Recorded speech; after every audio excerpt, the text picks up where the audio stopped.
Қыздар, ачучук салаты ыстық тағаммен күшті желінеді ғой, бірақ та мына салатта қалыспайды. 1 литрлік банкіңізге жасап, бірден жей бересіз. Сонымен қоса ботқа болмай жабыспай пісетін күріштің рецептімен бөлсемін. Ең алдымен жүрекшені қызартып қойыңыз. Алдымен помидорды жуып тазалап, видеодағыдай үлкенде бөлікке бөліп аламыз. Пиязды жартылай сақиналап турап аламыз. Чеснок, кинзаны да ұсақтап турап дайындаймыз.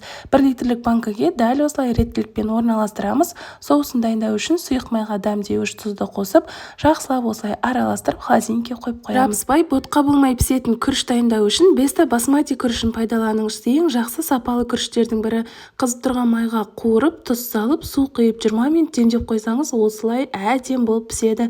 Осындай ыстық тағаммен салатты кениялық, цейлондық байджи қара шаймен ішуді кеңес беремін. Қоспасыз, бояусыз, таза шайлардың бірі. Рецептін аса лайк басып, парақшам пайдалы, тіркелуді ұмытпаңыз.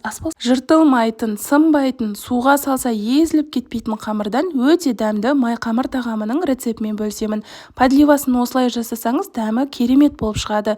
Ең бірінші жүрекшені қызартып қойыңыз. Қазанға май құйып, етті бірінші қуырып, артынан пиязды қуырып және көкөністердің барлығын салып, суға имбирді осылай турап салып қойсаңыз, подливаның дәмі керемет болады.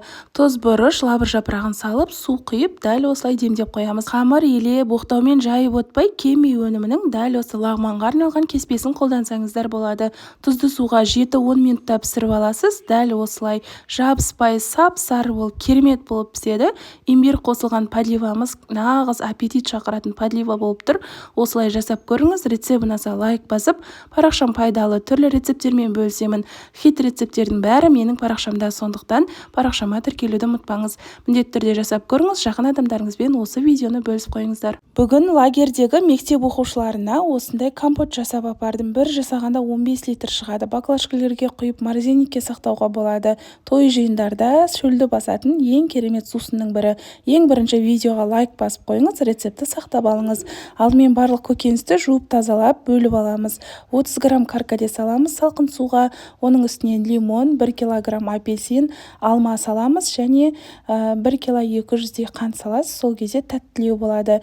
Бір бума осына жалбызды салып жіберіп, бұрқ еткізіп, бір қайнатып өшіреміз.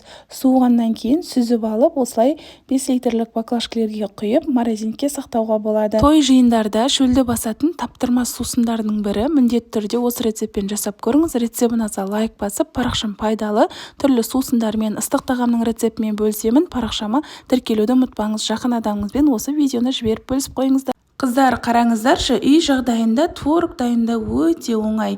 Осындай үгілмелі, әдемі творог дайындау үшін бізге сүт қажет болады. Мен отборный сүтін пайдаландым. Үй сүтіндей пайдалы, витаминдері толық сақталған. 3-2% осылай қазанға құйып аламыз. Одан кейін үстіне 20% азғантай қаймақ салып, газге қойып ысытамыз. Және де сүт ысыған соң үстіне лимон суын қосып жібереміз. Сол кезде сүт осылай іри бастайды. Қатты сары суынан толық ажырау үшін азғантай айран қосып бұрқылдатып бір қайнатамыз. Осымен біздің сүзбеміз дайын. Енді мата сүлгіге салып, осылай құйып аласыздар. Және де сары суын осылай бөліп аламыз. Сары суы өте пайдалы, ішуге де және басқа да түрлі зат жасауға болады. Енді үстіне ауыр зат қойып 1 сағатқа бастырамыз. Осындай қолыңызбен үгітсеңіз, үгілмелі, нағыз сүзбе творогымыз дайын болды. Міндетті түрде жасап көріңіз. Рецептін аса лайк басып, парақшам пайдалы тіркеліп алыңыз. Жақын адамдарыңызбен осы видеоны бөлісіп қойыңыздар. Ас болсын, қыздар, жасап